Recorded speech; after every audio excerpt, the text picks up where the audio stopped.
Hi and welcome to the Dead Chicken cooking channel. Today we're going to make for you some old-fashioned chocolate chip cookies. This is a favorite recipe of Nash's and he's going to help me make them. Thank you very much. I hope you enjoy. Hi, we've already put the dried ingredients together, which are in the recipe we just showed you, so that would save you a little bit of time. And already softened the butter and mixed it a little bit before adding the sugar, which I'm going to do right now. So it calls for 3/4 of a cup of white sugar, and then also the same amount of brown sugar. Let's put that over there.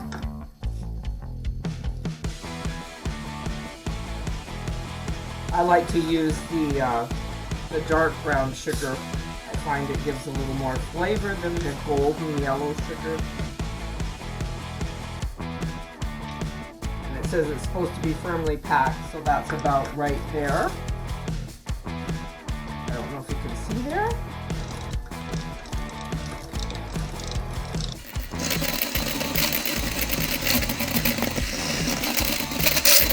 And you just have to mix it until all the butter has evenly disappeared.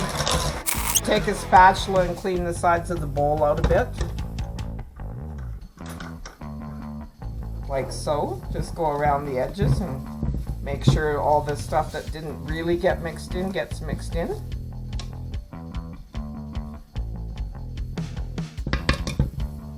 Okay, and now it calls for 2 eggs.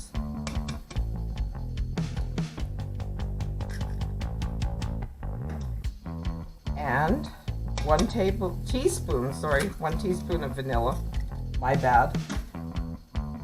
So we have our teaspoon right here. I think that the cap is about a teaspoon as well, but we'll use a measuring spoon just to be on the safe side here. There we are.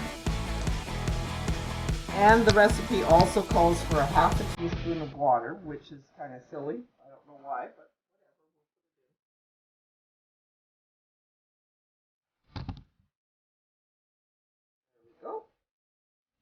now I'm going to mix this all together. And usually around this time, because I know it's not too much time before this is actually ready to go in the oven, I will turn the oven on so that it's ready to go when I have the cookies ready. So I'm just going to run over and do that. We cook them at 350 degrees for about 10 minutes. I look at them in 10 minutes and see how they're doing. If they need a little bit more time, I leave them in a little longer.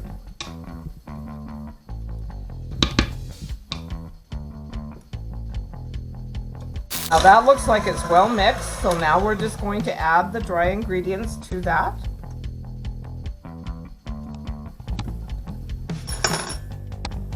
Which was already pre-measured, but it's on the recipe. So I usually tap the bowl with whatever I'm getting the stuff out, just to get the loose flour out. You always start off on low when you're doing this so it doesn't have flour going all over the house. I've done that a few times. It gets to be a fairly stiff batter, as most cookie doughs are. And just go around the edges with this one again.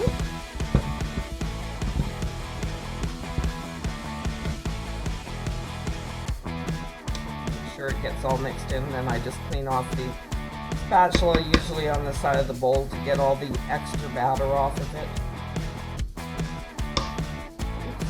Don't want to tap too hard or you can break the bowl. Okay. That over here so it doesn't sit on the counter. Looks pretty good. Now we just stir in our chocolate chips, and it calls for 2 cups of chocolate chips, so we're just going to measure that out and pour them in and stir them with a wooden spoon.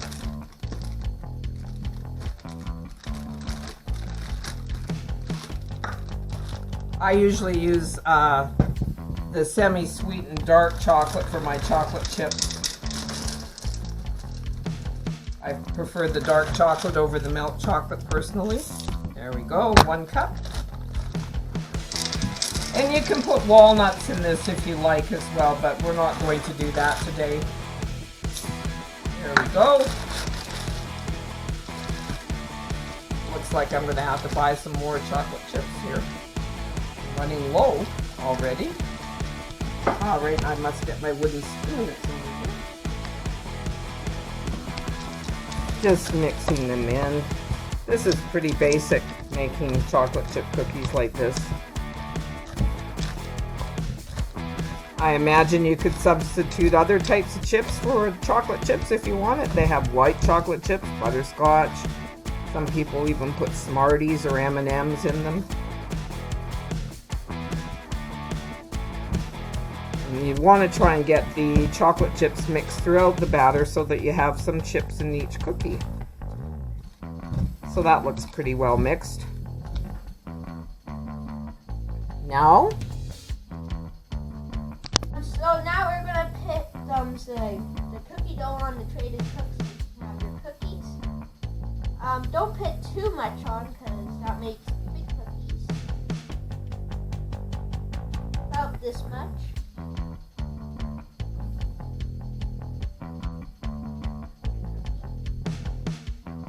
Make sure to space them out so they can grow. Oh, clean a wool of the work.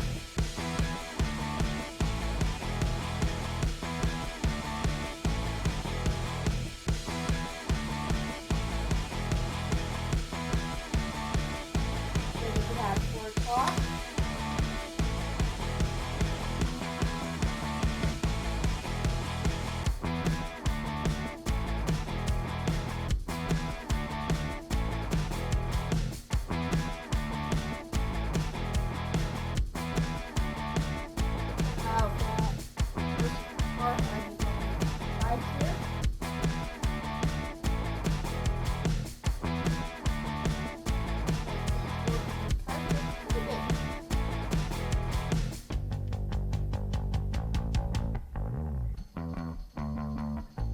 I prefer using a teaspoon to get the dough out.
So now we have all of them on our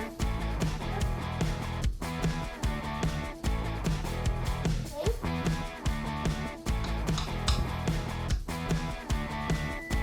That was the thing for the timer on the oven.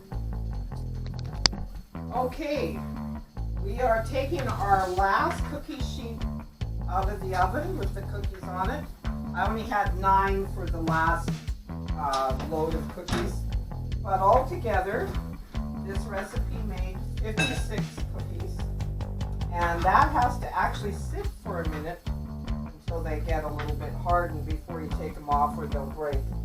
But that's what we got out of that recipe, which is a nice amount of cookies and very simple and easy to make. So thank you very much for watching, and like and subscribe if you like what you see. We're going to be doing more of these videos as time goes on.